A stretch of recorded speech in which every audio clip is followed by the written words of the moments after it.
perlu diingat, ini bukan tuduhan, ini adalah dugaan gitu. Sementara atas dugaan tersebut ada datanya.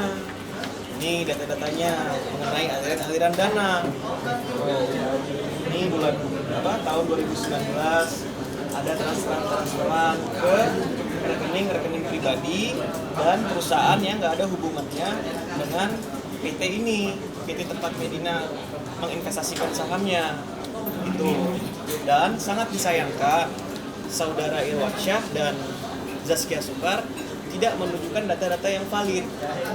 Jadi informasinya kurang jelas yang diterima oleh publik. Contoh kemarin itu ada kok. Ini ada rekapannya, ya.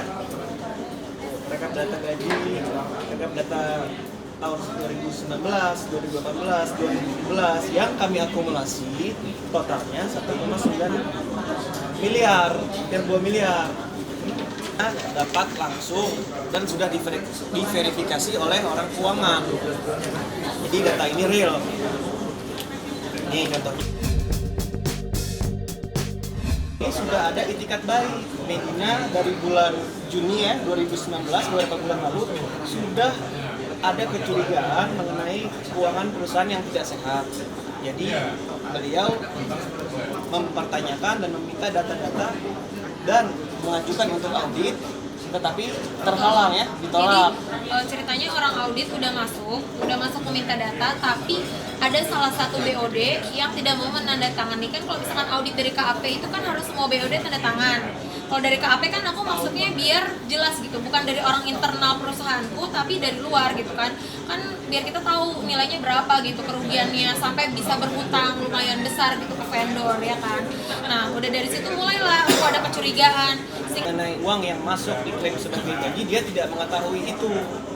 Sementara uangnya udah masuk. Masa nggak tahu sih uang puluhan juta nggak masuk ke rekening pribadi? Sementara dia tahu siapa yang nyuruh, tapi dia nggak tahu uang yang masuk. Dia bilang kenapa nggak dilaporin komisaris yang lain? Di akta ini komisarisnya banyak. Medina juga komisaris, Irwansyah juga komisaris. Jangan-jangan Irwansyah sendiri, makanya disampaikannya harus jelas. Jadi publik semuanya mengerti. Betul. Medina mengambil langkah hukum terakhir. Ya, nah ini aku mau bacain dulu keluar. Aku kirim chatnya tadi karyawanku. Aku bilang, Kak, kok aneh banget saya minta data dihalang-halangin, ya kan? Jadi katanya orang di dalam katanya menunggu instruksi Anda. Di akta saya komisaris loh. Saya berhak meminta transparansi dan semua laporan keuangan. Ya kan? Kok aneh banget, kok nggak ada apa-apa ya nggak? Kalau nggak ada apa-apa ya nggak usah takut dong, cuma dibaca aja, ya kan? Jadi kan aku ngerasa kok nggak direspon gitu. Maksudnya ini udah terakhir aku chat sebelum aku membuat LP ke polisi. Ini terakhir chat aku ke Irwan. Tidak wajib hukumnya, ya. Apabila dalam hukum pidana apabila memang sudah ada dugaan bukti permulaan yang cukup tentang suatu unsur tindak pidana, sah-sah saja Medina melaporkan. Toh melaporkannya ke pihak yang berwajib, bukan kemana-mana, ke kepolisian.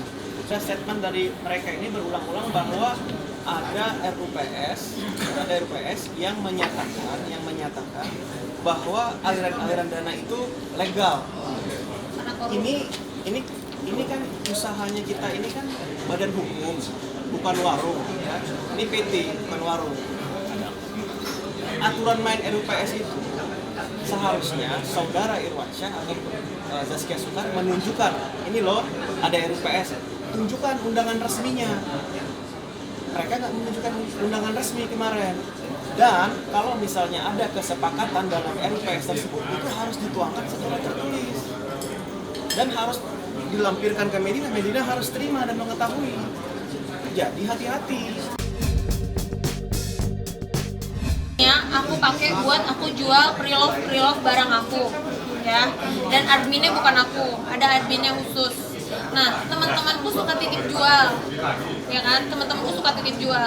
Dan ada salah satu temanku yang jual titip jual. Biasanya kan aku kalau misalkan karena aku sibuk ya tiap hari sama Lukman, gak ngurusin cuma tas doang, aku sibuk ke kantor, jadi aku tuh kalau misalkan ada barang titipan aku udah serahin aja ke admin, udah cek aja kalau misalkan ada yang beli ya udah sold berapa untungnya aku ambil, mereka langsung masuk ke rekening aku.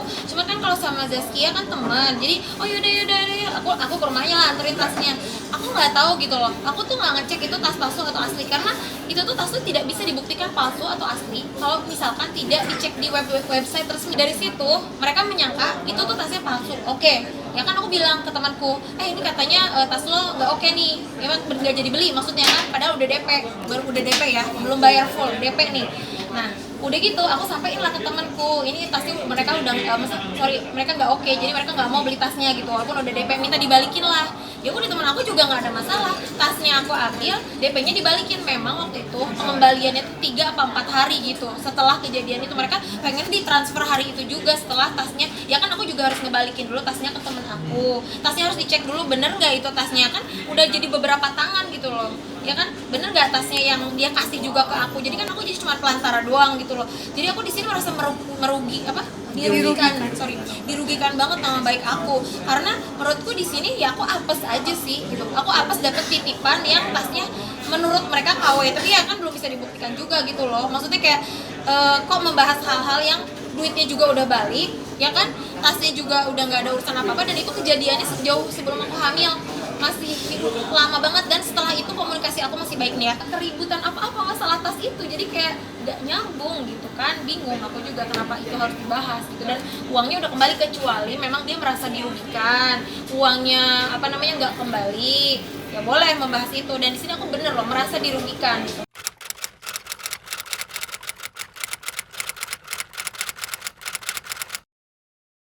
Jadi jangan lupa untuk subscribe Cumi Cumi. Ditekan ya tombol lonceng merahnya.